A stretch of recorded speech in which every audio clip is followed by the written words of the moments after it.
This video is about Nevada's political economy, and particularly it focuses on the dysfunctions of Nevada's political economy as they apply specifically in the southern part of the state.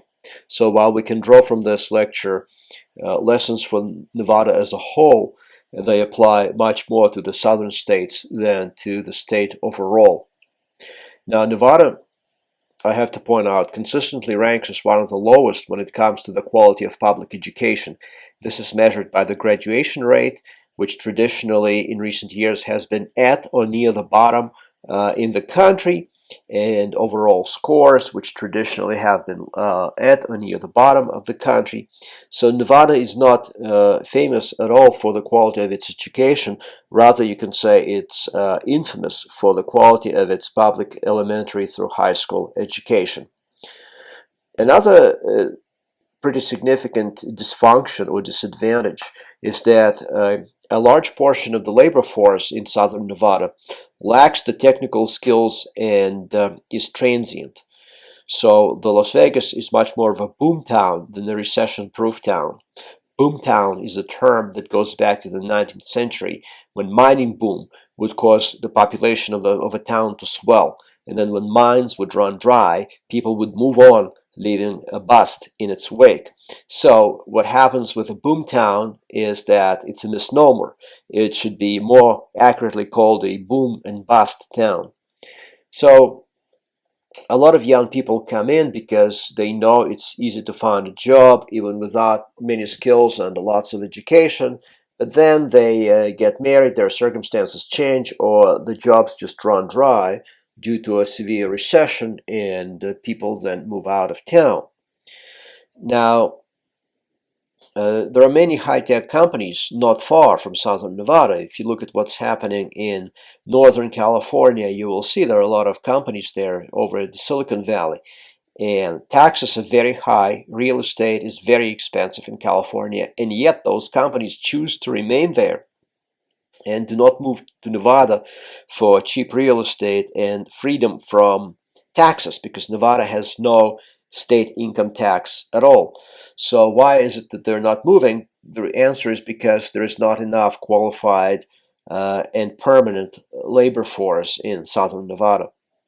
The economy is not diversified. Las Vegas is over-dependent on gambling and tourism, and overall Nevada depends too heavily on these things. Plus, in the northern part of the state, mining and government services.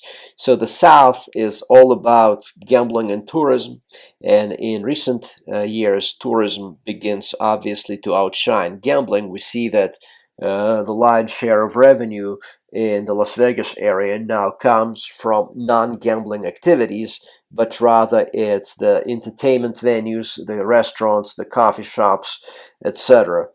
And the northern part is mining and government services. So this is what we have. We have a lack of qualified, permanent, high-tech labor force despite our business-friendly fiscal policies. Another problem that has plagued the Las Vegas area and southern Nevada in general over the last 20 years or so is universalization of sin, which made competition much tougher. Gambling and strip clubs are easily accessible from any metropolitan area in the United States today. I mean, other than Utah and Hawaii, other than these two states, you can find a gambling venue within 150 miles of any major metropolitan area.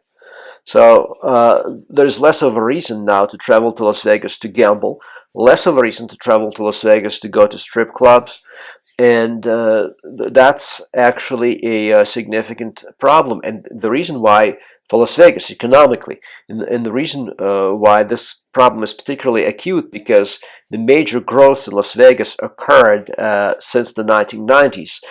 Virtually everything you see on the Las Vegas Strip today, virtually every major property has been constructed during the so-called long 1990s. That is to say, starting in 1989 and until 2004. So the first major hotel you built during the long 1990s would be the Mirage in 1989, then Treasure Island 1992, Monte Carlo 1996, Paris 1997, Bellagio 1998, Venetian 1999, Mandalay Bay 2000, Wynn 2003 or 2004.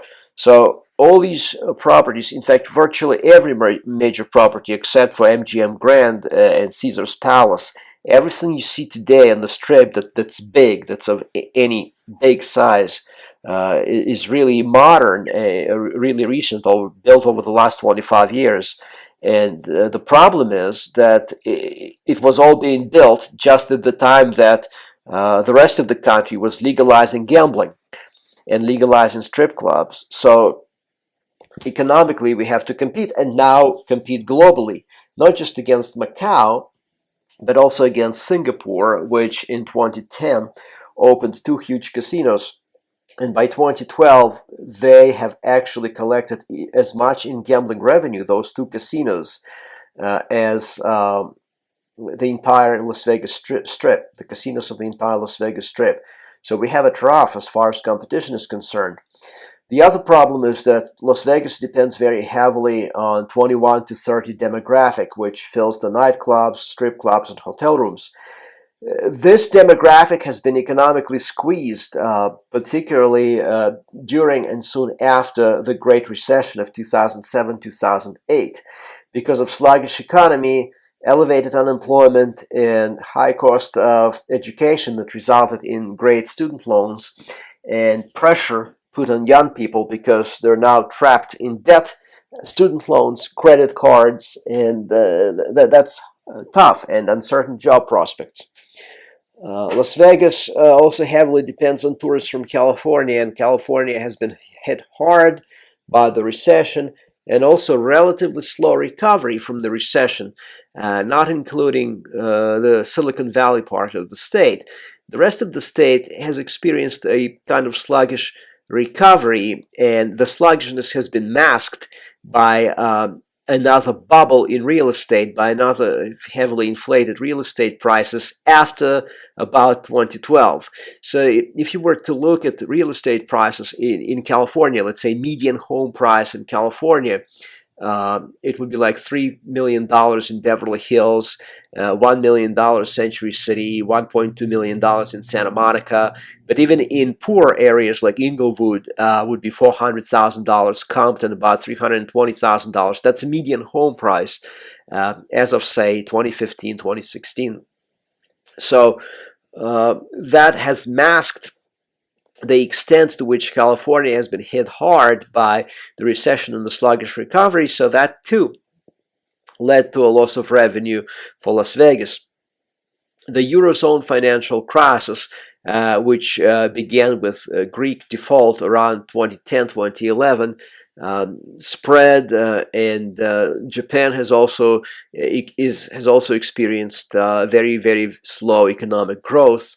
The manipulation of currency by the People's Republic of China, which keeps the Chinese currency artificially undervalued, making it harder for the Chinese nationals to travel to the United States because they have to exchange their undervalued Chinese currency, the yuan or the renminbi, for US dollars. And since it's undervalued, it's hard for them to get the correct amount of dollars to travel to the United States. So all these things have cut into the revenue of the Las Vegas market.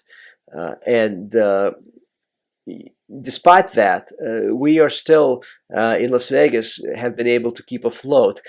Due to population growth, the number of visitors is growing. Recession, artificially low foreign currencies, and other crises notwithstanding.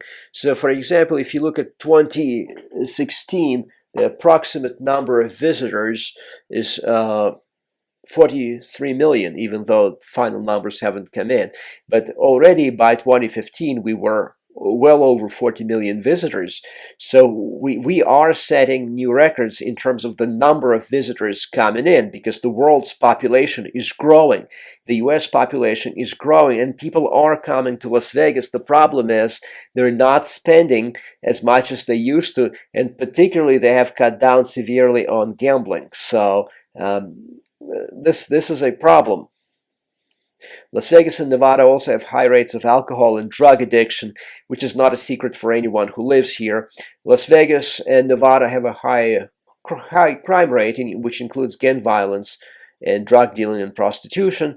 Nevada has a higher than national average alcohol and drug abuse by teens, and this actually causes many families to cut and run.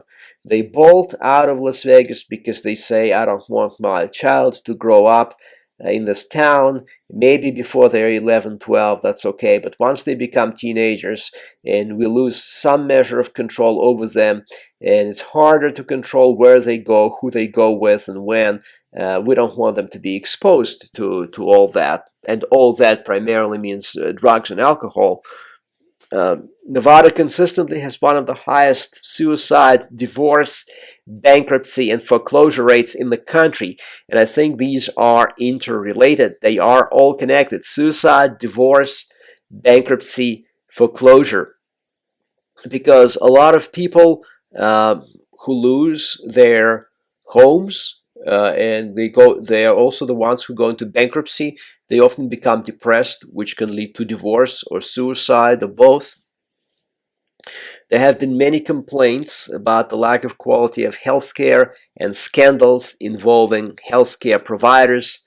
One such case not too long ago was Dr. Deepak Desai, who was trying to save some money, so he was reusing needles, and he infected many patients with hepatitis C, one of whom died, was a senior citizen with a weak immune system. And if you have a weak immune system, you can die from hepatitis C if you do not treat it in time. So he died, and there was a trial. Dr. Deepak Desai was found guilty, I think, of second-degree murder.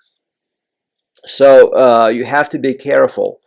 In 2017, a medical school is opening in Las Vegas, the first one in southern Nevada, and maybe this will improve the quality of doctors we have, because it will improve the talent pool. Now, also some of the formerly most respected lawyers in the Las Vegas area have either ended up disbarred or in prison, like Randolph Goldberg, who ended up in prison for tax evasion. Barry Levinson ended up being disbarred for tax evasion and for stealing from his clients. The Las Vegas area has been notorious for judges, and sometimes their adult children behaving badly. For example, Judge Halverson mistreated her staff, berating them with foul language, and required her bailiff to massage her feet, neck, and shoulders. She fired one bailiff and brought in two people who weren't licensed to serve as bailiffs. The Nevada Judicial Commission found that there was sufficient evidence to show Halverson slept during portions of two criminal and one civil trial, and that she improperly talked with jurors during the deliberations. Another judge, Judge George Assad, once detained a woman because her boyfriend failed to show up for his hearing about unpaid traffic tickets. Judge George Assad's son, Anthony Carleo, is the so-called Bellagio bandit who robbed a Bellagio at knife point using covering himself with a motorcycle helmet, and then he robbed the local casino, and then they finally caught him when he checked back into the Bellagio, rented a penthouse, and began to gamble. So there have been a lot of stories, seems like more on average than in other places, about problems in local government, in state government, problems with these pillars of community like lawyers and doctors. Disturbingly, we have seen a lot of that. What does this mean for the future, and particularly the future of the political economy in Nevada? Now, once again, we really cannot tell for sure, But there are hopeful signs. I mentioned one of them, the opening of the medical school. In the northern part of the state, we saw Tesla move in, which is a very positive sign. Southern part of the state, Faraday, that we'll see how that develops. It's less certain as a prospect than Tesla. Tesla is already in, and Faraday, we'll see what comes of it. But we also see FedEx has opened distribution center in Las Vegas. We see that the economy is diversifying a bit, but clearly not quite enough. So while we have robust population growth, and it seems like we have come out from under the worst of this terrible real estate crisis that we had between 2009 and 2011 in this area. Still, I mean, some of the impact lingers on, and the economy is not nearly sufficiently diversified, and problems with the quality of education are still tremendous. So the future is challenging, but at the same time, there are signs of improvement and signs of resilience. So I'm very cautiously optimistic when it comes to the future of Las Vegas, Southern Nevada, and the state in general.